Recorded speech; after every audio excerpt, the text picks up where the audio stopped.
Halo Sobat Bisnis Kocok, We got you bro. balik lagi bersama saya Alex. Kali ini kita akan membahas buku karya David Schwartz yang berjudul Berpikir dan Berjiwa Besar.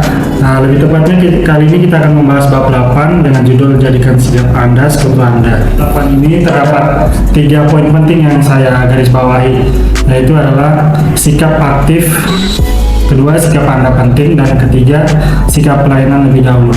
Sebelum masuk ke pembahasannya, mungkin terlebih dahulu saya perkenalkan rekan saya yang menemani saya hari ini. Mungkin langsung bisa diperkenalkan namanya masing-masing.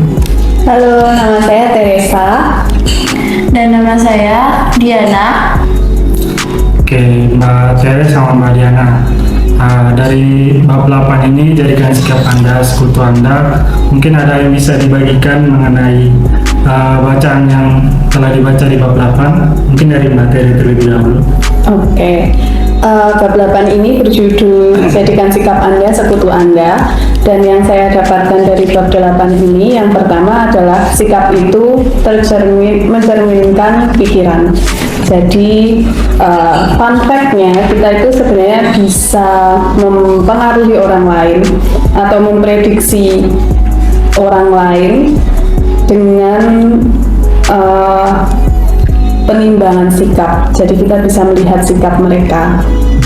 Tuh, kemudian sikap itu tidak hanya yang terlihat, tapi yang terdengar juga, karena sikap juga tercermin dari nada bicara, wajah, ekspresi, dan lain sebagainya. Gitu. Jadi menurut Mbak Tere itu, kalau dari sikap kita itu mencerminkan kepribadian kita juga ya. Dari orang lain menanggapinya seperti itu. Iya, jadi sikap apa yang kita pikirkan, apa yang kita bawa itu akan tercermin di sikap kalau menurut saya. Bisa jadi pandangan buat orang lain tentang diri kita gitu ya. Iya. Kalau dari Mbak Diana sendiri, dari bab 8, bacaan bab 8 apa yang bisa di-sharing? Mungkin hampir sama ya, Kak. Tindakan itu mencerminkan sikap kita. Jadi orang lain kan juga menilai kita dari sikap kita yang kita lakukan ke mereka. Oke. Jadi nggak terlalu jauh sama Mbak Tere ya, hampir mirip itu. Kalau dari saya sendiri sih mungkin ada satu poin yang mungkin saya bisa tangkap dari bab 8 itu ya, mengenai menggerakkan orang lain. Jadi kita kalau mau menggerakkan orang lain itu terlebih dahulu kita harus mencontohkan apa yang kita lakukan. Jadi tanpa perlu kita menyuruh orang lain tersebut untuk melakukan sesuatu, dia akan melihat diri kita melakukan hal itu, dia akan tergerak dengan dirinya sendiri, seperti itu sih. Selanjutnya mungkin ada contoh dari bab 8 ini yang mungkin bisa di-sharing dari Mbak Tere atau Mbak Diana. Di sini itu ada menurut Profesor Edwin Husserl itu, jika kita benar, kemampuan kita mencapai efektivitas maksimal dan hasil yang baik akan mengikuti tanpa dapat dihindari. Jadi semua pekerjaan atau kegiatan yang kita lakukan dengan benar akan mengikuti tanpa dapat dihindari, seperti itu ya. Bisa ditangkap. Kalau dari Mbak Tere sendiri, mungkin ada contoh pengalaman yang bisa di-sharing dari bab 8 ini sendiri. Oke. Berkaitan dengan tadi Mas Alex menggerakkan orang lain itu, di buku ini juga dituliskan bagaimana kita itu bisa membuat orang lain aktif dengan mengaktifkan diri kita sendiri. Jadi di sini contohnya itu ketika si penulis masih mahasiswa, dia merasa bahwa dosennya atau tutornya di mata kuliah sejarah itu sangat membosankan, sampai dia butuh 2 asisten untuk berkeliling kelas dan memantau siapa aja mahasiswa yang tidur atau mahasiswa yang ribut sendiri, dan dia selalu memberi peringatan untuk nggak boleh berisik di kelas ini. Tapi kemudian penulis berpikir, kenapa sih banyak yang tidak tertarik dengan kelas ini? Padahal sejarah itu mestinya jadi suatu subjek yang menyenangkan gitu. Tapi kok bisa hampir seluruh mahasiswa merasa bosan dan merasa tidak tertarik?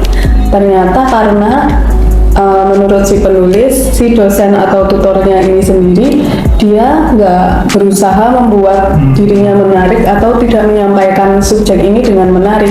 Jadinya para mahasiswa ikut bosan dan mahasiswa juga tidak ada yang tertarik dengan apa yang dia bicarakan ataupun subjek yang sedang dia bicarakan karena dia sendiri bosan terhadap subjek itu. Gitu. Jadi kembali lagi ke poin yang bisa digarisbawahi itu mungkin dari diri sendiri mungkin ya. Buat apa? Buat merasa tertarik dengan kegiatan yang dilakukan atau pekerjaan yang dilakukan. Oke. Terus di sini juga di bab 8 itu ada 3 langkah mengembangkan antusiasme, itu juga penting sih dibahas. Itu yang pertama itu menggali lebih dalam hal yang tidak menarik, dengan demikian hal tersebut jadi lebih menarik. Yang kedua itu lakukan segala hal dengan semangat, tulus dan sungguh-sungguh. Dan ketiga, bicarakan berita baik karena mengembangkan antusiasme.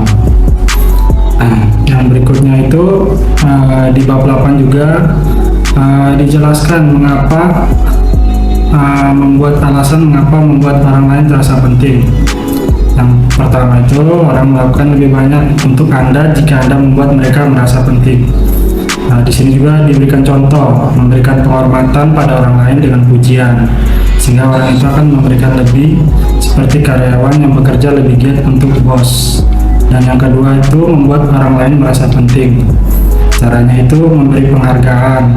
Yang kedua, biasakan menyebut orang lain dengan nama mereka.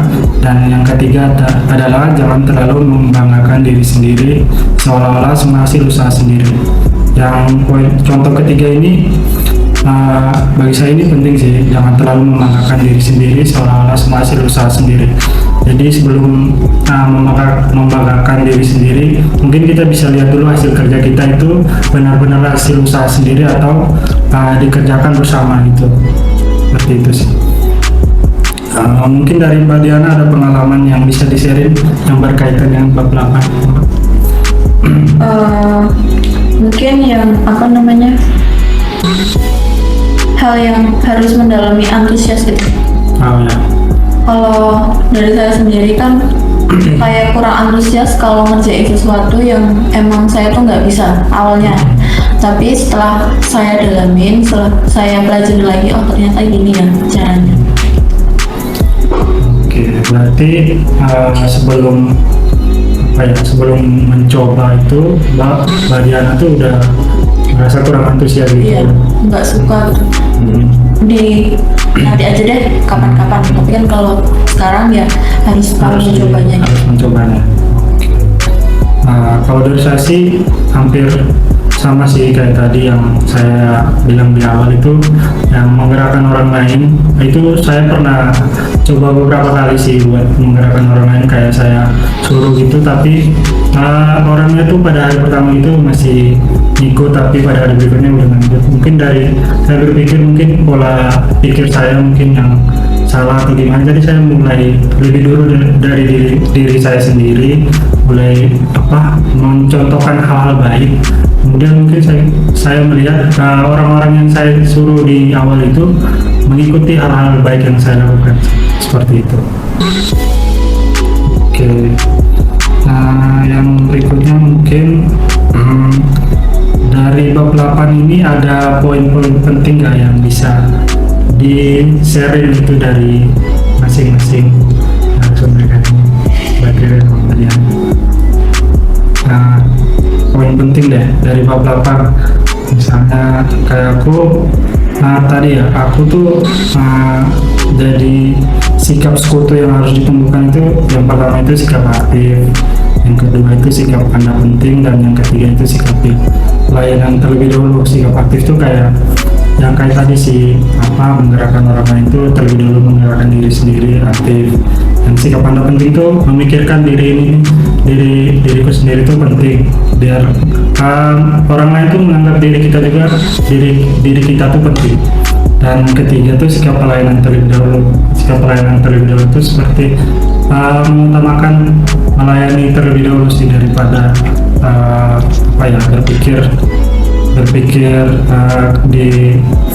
berpikir kemudian gitu sih.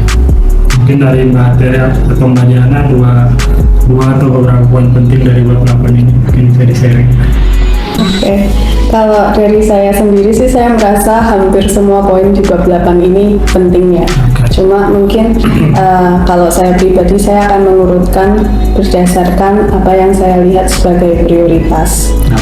Yang pertama, kalau buat saya yang paling penting itu seperti yang tadi Kak Alex juga sebutkan, bahwa kita itu harus mengaktifkan diri. Kita harus mulai sesuatu dulu sebelum orang lain mau mengikuti kita.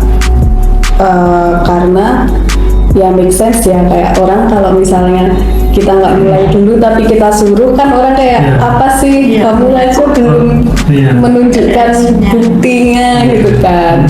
Itu yang pertama. Yang kedua itu kalau menurut saya yang penting adalah pelayanan terlebih dahulu, karena ketika kita melakukan sesuatu kemudian kita melakukan dengan hasil, kita mengusahakan yang terbaik, itu menurut saya hasilnya akan baik juga.